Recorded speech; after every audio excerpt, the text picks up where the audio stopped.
जो लोग देश के लिए सोना बटोर करके लाती हैं, तमगे लेकर के आती हैं, उनके साथ आपने जलालत करने का काम किया है और वो आपकी पार्टी के अंदर बैठा हुआ है। उसके घर में तो कहीं बुलडोजर नहीं चलाया आपने।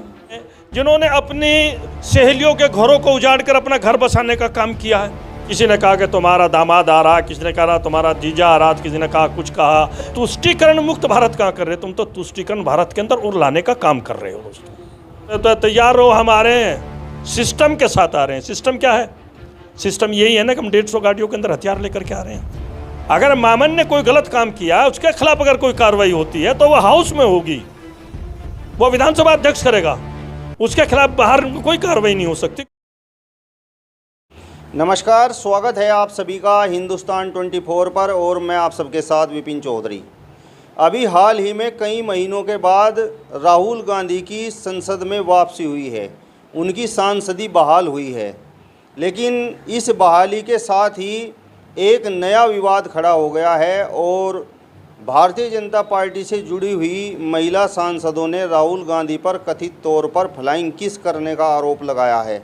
यह मुद्दा इस समय बड़ा चर्चाओं में है। स्मृति ईरानी हो या हेमा मालिनी हो, इस पर राहुल गांधी को घेर रही हैं, उनके संस्कारों पर बात कर रही हैं। आज पूरे प्रकरण पर बातचीत करने के लिए हमारे साथ विपक्ष के नेता, समाजवादी पार्टी के निवर्तमान प्रदेश सचिव चौधरी मजाहिर राणा जी मौजूद हैं।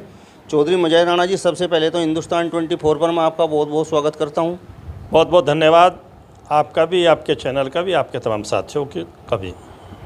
राहुल गांधी की तो कई महीनों के बाद संसद में वापसी हुई थी, लेकिन आते ही विवाद हो गया। उन पर तो कथित तौर पर महिला सांसदों की सीटों की तरफ फ्लाइंग किस करने का आरोप भाजपा से जुड़ी हुई महिलाएं लगा रही हैं। स्मृति ईरानी हो या फिर हेमा मालिनी हो, राहुल गांधी को खूब खरी खोटी सुना रही हैं, उन्हें खूब घेर रही हैं।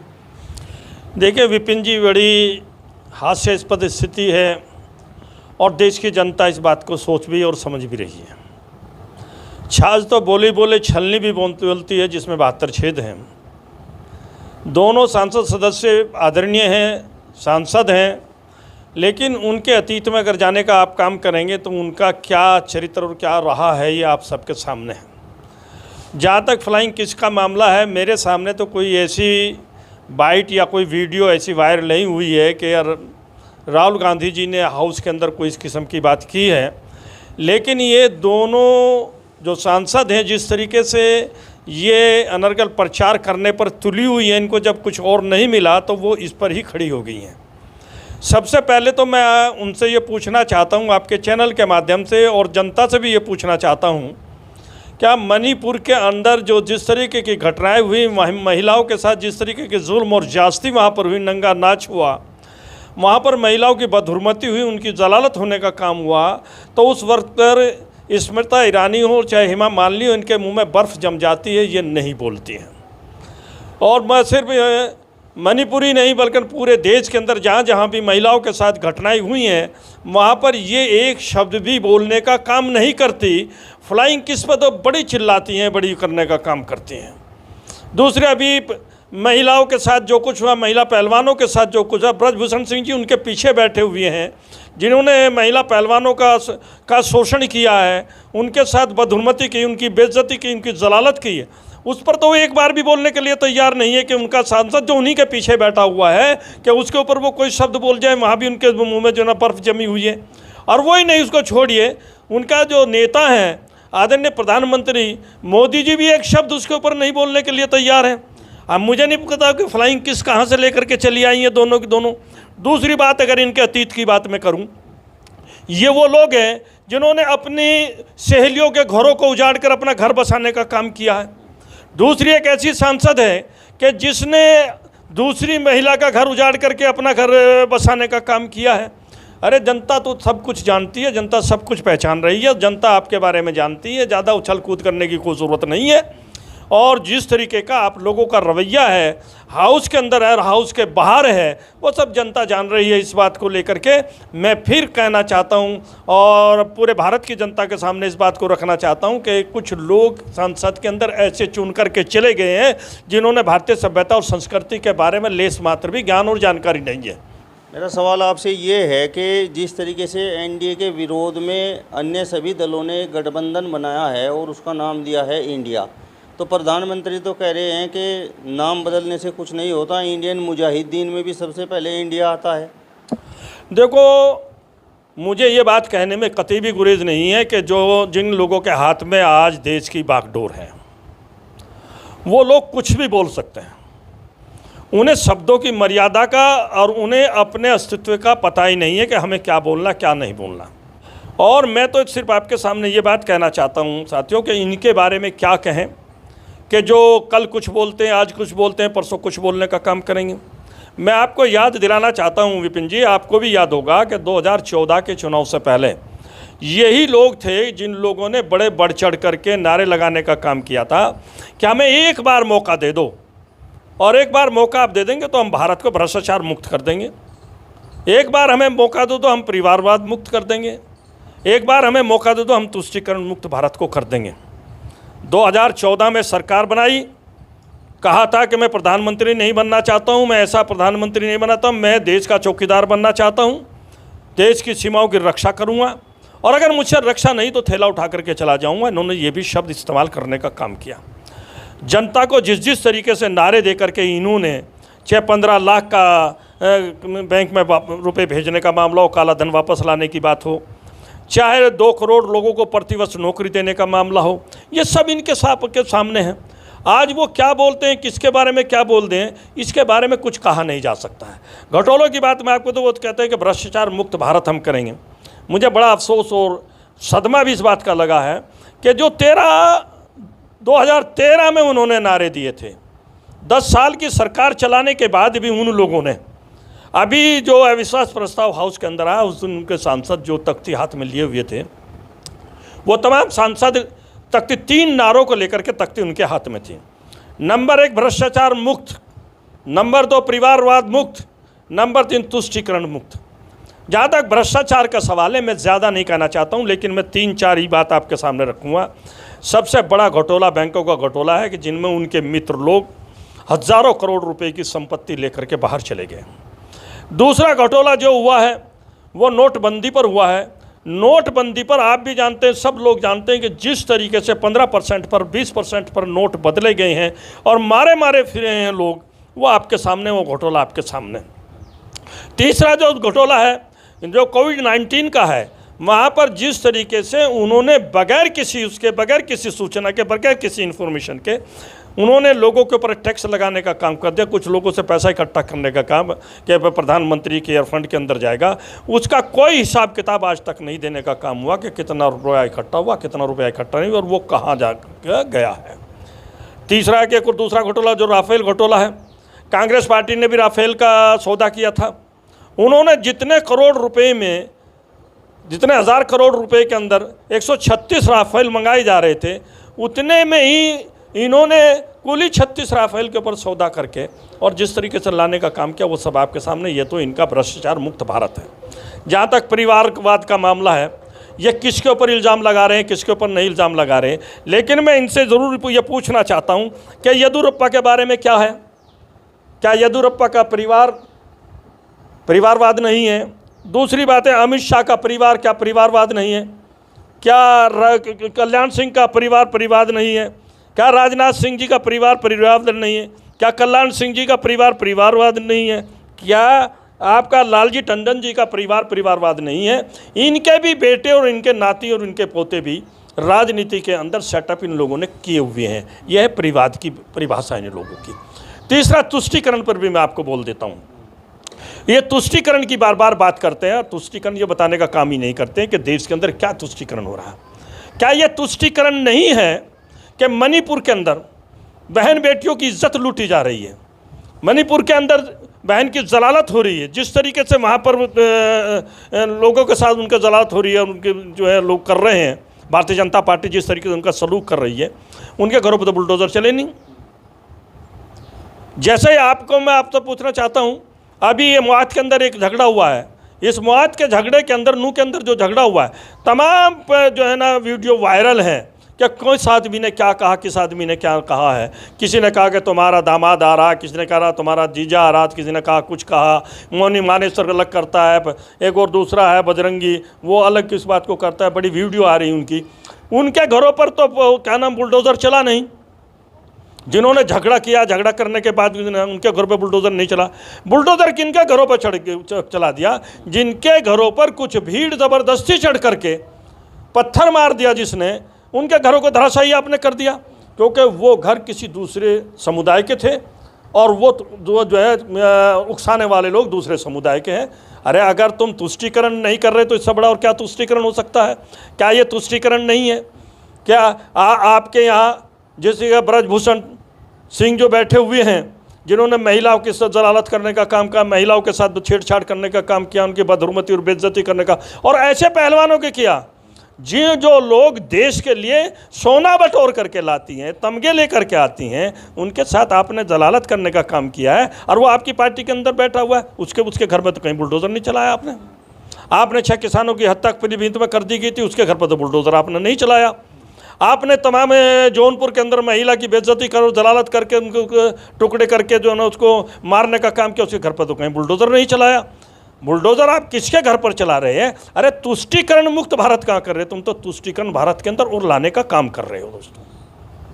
मेरा सवाल आपसे ये है कि जिस तरीके से संसद में राहुल गांधी की वापसी हुई है, तो उस वापसी को आप किस प्रकार से देख रहे हैं? देखो, ये न्याय की जीत है। कानून भारत का, हमने पहले भी कहा है कि देश कानून से चलेगा, धींगा मस्ती से नहीं चलेगा, ज़बरदस्ती नहीं चलेगा, और हमेशा कानून के ही साथ चलने से ही पूरा देश एक रह सकता है।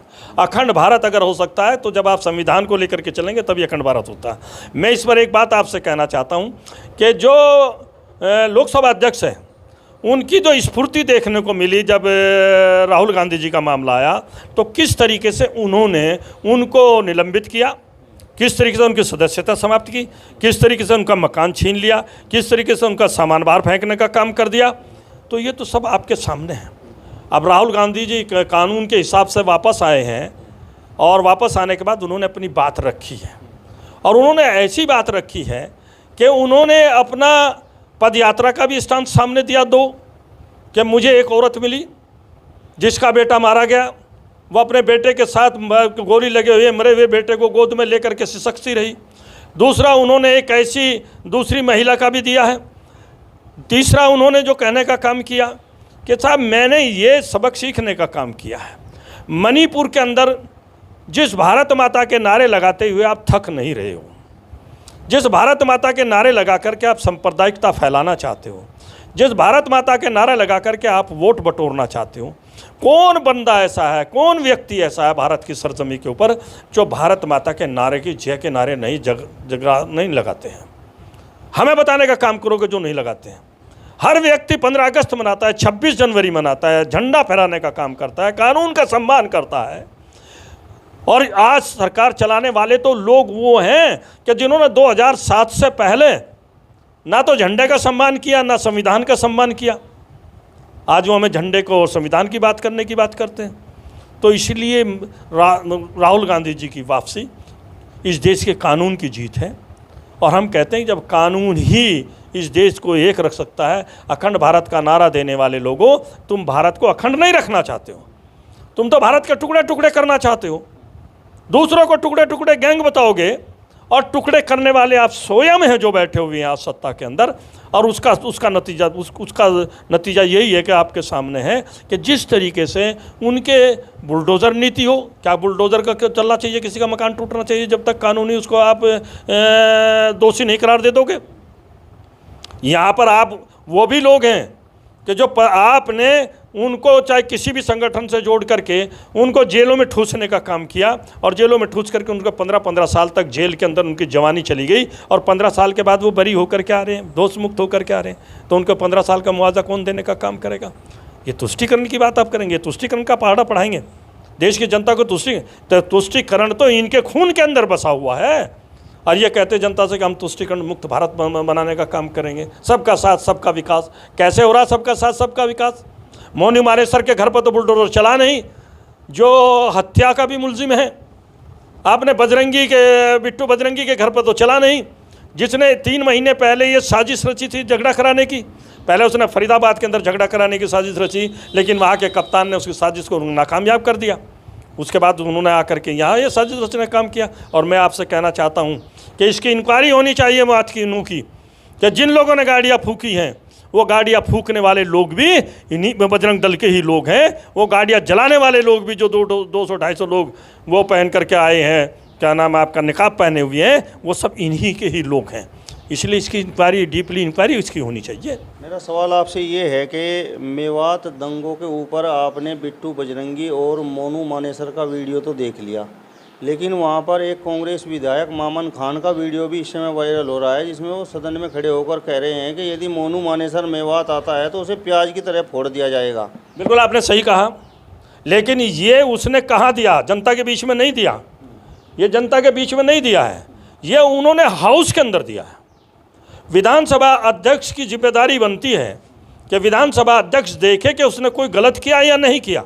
अगर उन्होंने कोई गलत किया तो विधानसभा अध्यक्ष उनको सजा दे।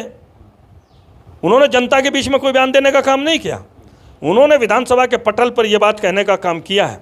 और मैं ये बात आपको कहना चाहता हूँ कि जो विधानसभा के पटल पर जो बयान उन्होंने देने का काम किया वो कानून सम्मत बयान है। लेकिन बिट्टू बजरंगी का जो बयान है या मोनू मानेसर का जो बयान है कि तो तैयार रहो, हम आ रहे हैं, सिस्टम के साथ आ रहे हैं। सिस्टम क्या है?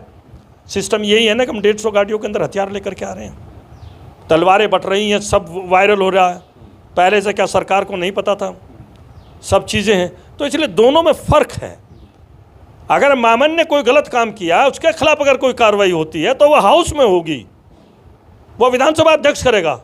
उसके खिलाफ बाहर कोई कार्रवाई नहीं हो सकती, क्योंकि वो हाउस के पटल पर बोल रहा है।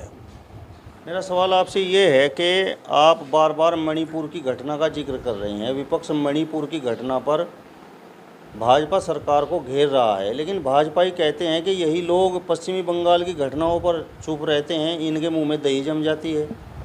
देखो, मैंने एक बात आपसे बहुत पहले कही थी, ये वो लोग हैं जिनकी जिम्मेदारी है, देश आज उनके हाथों के अंदर है। आज उनके पास तमाम पूरी सारी इंक्वायरी जितनी एजेंसियां वो हैं, उनके पास आज तो मिलिट्री है, उनके पास आज पुलिस है, देश के वो प्रधानमंत्री हैं। अगर बंगाल के अंदर कोई गलत घटना हुई है तो आप बंगाल की घटनाओं की इंक्वायरी क्यों नहीं कराते? बंगाल के अंदर अगर गलत घटना हुई है तो बंगाल में दोषी लोगों को क्यों आपने मुलजिम के कटघरे में खड़े करके क्यों जेल नहीं भेजा? किसने मना किया आपको? और मणिपुर की बात हम इसलिए कह रहे हैं कि मणिपुर में डबल इंजन की सरकार है, ऊपर नीचे आपकी सरकार है। आपने ना तो वहाँ के गवर्नर से ये पूछा कि ये इतनी बड़ी कांड कैसे हो गया, ना आपने वहाँ के मुख्यमंत्री से पूछा कि इतना बड़ा कांड कैसे हो गया। एक समुदाय के खिलाफ आपने जिस तरीके की घृणात्मक कार्रवाई करने का काम किया है वो माफ़ी के लायक नहीं है। यह आप पूरे मणिपुर को दो भागों में बांटना चाहते हैं, पूरे मणिपुर को आप तोड़ना चाहते हैं, मणिपुर का बंटवारा करना चाहते हैं, दो समुदाय के बीच की खाई को आप चौड़ा करना चाहते हैं, उसको आप समेटना नहीं चाहते हैं। इसलिए आप मणिपुर पे एक भी शब्द बोलने के लिए तैयार नहीं हो। आप उत्तर प्रदेश की घटनाओं पर भी एक शब्द बोलने के लिए तैयार नहीं, वहाँ भी आप पर के मुँह में मलाई जम जाती है। जौनपुर में बिटिया के साथ क्या हुआ, कानपुर में बिटिया के साथ क्या हुआ, आपका इसमें क्या नाम है, लखीमपुर में बिटियाओं के साथ क्या हुआ, किसानों के साथ क्या हुआ, क्या आप बोल रहे हो? क्या आप उत्तराखंड में बोले हो? उस आदमी के खिलाफ आपने कुछ किया है? जिस आदमी ने ऐलान किया है वहाँ पर पुरोला के अंदर कि विशेष समुदाय के लोग तुरंत उत्तराखंड छोड़ दें, क्यों छोड़ दें? क्या आपने चंबा के उस व्यक्ति के खिलाफ कोई बात की? उसके घर पर बुलडोज़र चलाया, जिसने कहा कि 15 तारीख तक जो है वो तो चंपा को छोड़ करके चले जाएं? विशेष समुदाय के लोग क्यों छोड़ करके चले जाएं? कहाँ चले जाएं? आपने पूछा कभी किसी एक आदमी से? तो इसलिए मेरा ये कहना है कि ये वहाँ से भागने की कोशिश करते हैं जो इनके गले में गिरा हुआ है, उस पर ये बोलते ही नहीं हैं। बेटी बचाओ बेटी पढ़ाओ का नारा देने वाले लोगों के कार्यकाल के अंदर जिस तरीके से महिलाओं की साथ जुल्म और ज्यादती हुई है, इससे ज़्यादा और कुछ कहा नहीं जा सकता।